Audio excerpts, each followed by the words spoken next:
This is the GMologist, GM extraordinaire, the GMologist. Hello and welcome to the GMologist Presents. It's a special episode for you. So we've had this discussion on the Discord, well, not Discord, Anchorverse, I guess, about stat arrays versus rolling 3d6 down the line, and if this gives you a cookie cutter character. And, well, Colin Green responded to some of the comments that have been on my podcast, and I was going to add this on to some different episodes, but I think these kind of comments stand alone. And what we'll do is listen to Colin's comments, and then I have some anecdotal evidence from a few games where we use stat arrays, and you can decide for yourself if they are cookie cutter or not. So, right, let's listen to Collins.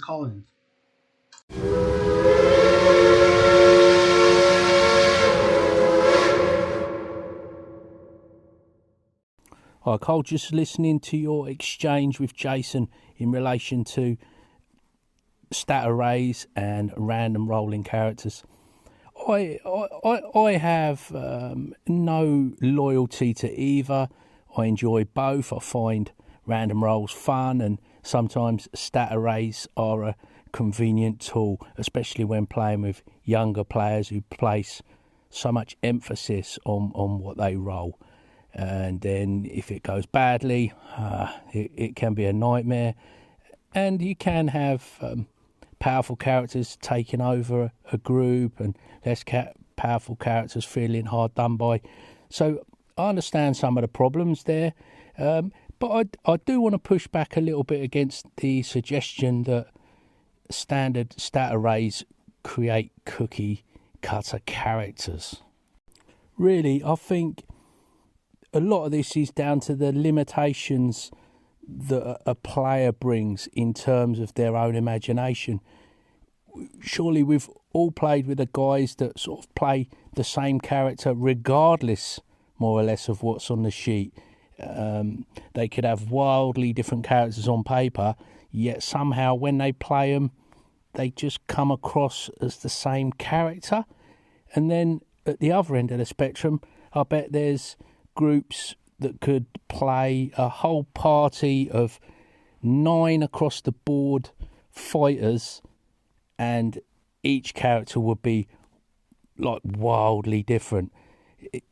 It's about the narrative that's going on and all the different weird quirks that you add into your characters. I think it's what makes role playing so interesting.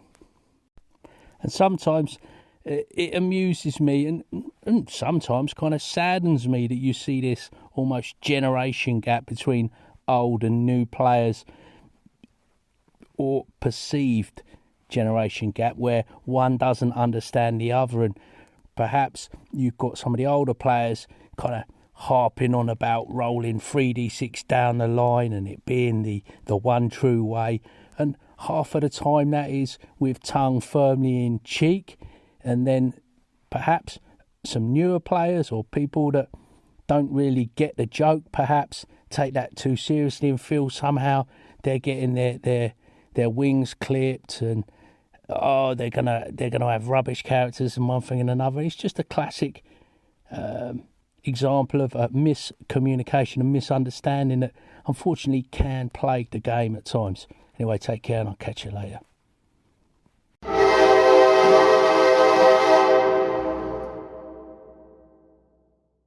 Okay, well, now let's take a look at some examples. And these are all games in which the characters were created using stat arrays, to the best of my knowledge at least. And the first game I will take is a now defunct game, unfortunately, is my Tomb of Annihilation game. It started out pretty cool, and all the characters were made using the sort of standard point buy that you see in 5e. And the characters that we came up with, the 4 players, were Mascus, who is a Aasimar sorcerer, Shalazar, which is a half-elf warlock, Alawiris, who is also a half elf, but a monk, and Bolt from Bucket, who is a Tabaxi rogue.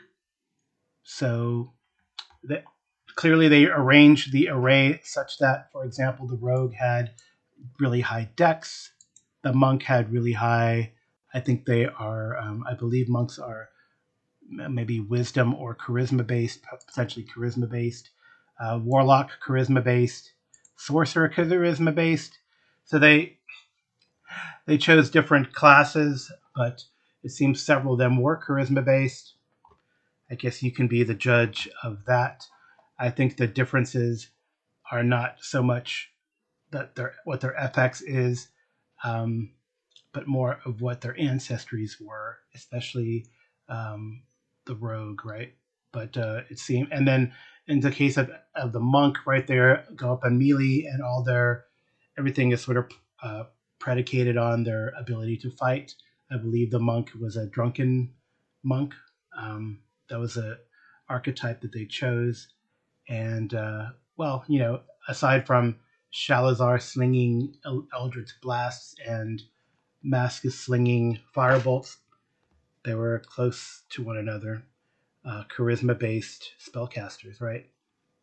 Another game which I know was creating where the characters were created using stat arrays, were a game is in a game run by Kevin Madison. It's the Reavers of Thule. It's a game using the Hyperborea second edition rules, and we all had a particular array.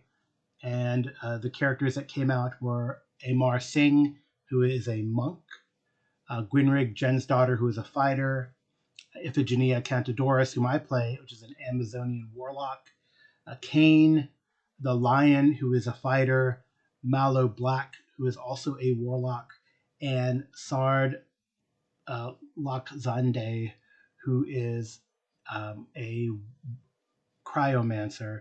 So I would say that, well, the fighters, definitely all the fighter types, including the two warlocks, put their 18 in strength.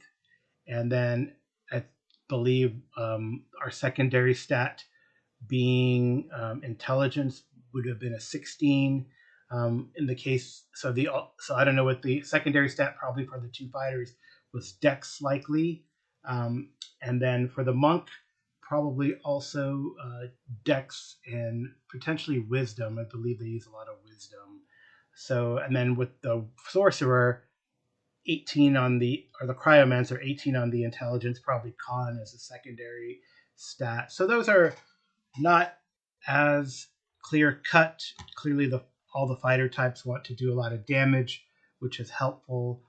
But maybe I think it's the nature of the types of classes that you have in Hyperborea, where they seem very different. Even the two warlocks, right? We have enough differences where, for example, my character is a death dealer, so focuses on necromantic spells, while Malo Black is a pyromancer, focusing on fire type spells. And there is enough into the rule system where those are pretty different, in so much so as in second edition, necromancers, cryomancers, or pyromancers can't read each other's magics, although they believe they've changed that in the third edition, or at least if the spell is on our spell list, we can recognize it. So I don't know, those were used with stat arrays. I feel the characters have evolved and become very different. We do a lot of different things and their focuses. For example, I would say that Iphigenia is a sword and board, whereas Malo uses a scimitar in two hands. So, and Amar even though the arrays were the same, uses is up an upfront like hand-to-hand combatant using his fists and feet. So the characters seem very different in that particular rule set, even though they were made with an array. Finally, in the third game, which I know Kevin made using arrays, is the Spires of Paradar Pathfinder second edition game that we play, which is like a Dickinsonian Colepunk era, if you can imagine, Victorian England, but in a fictitious world where there is magic and monsters and the like. And I maybe it's just the system. Maybe that's the key, right? It's the system and how arrayed or varied the particular options might be. And I know this is what 5e, Hyperborea, and Pathfinder 2 as three examples. We could go into others potentially. It might be cool to look at an array in OSE, for example, but maybe it's the game system because while I feel maybe the options weren't so great back when I ran Tomb of Annihilation, for example, you have two uh, charisma-based spellcasters in this game. Listen to the different types of characters. We have Basil Rathbone, who is a ratfolk investigator. Dr. Adam Erspring, who is a flesh warp inventor. Actually, let me give Basil's actually.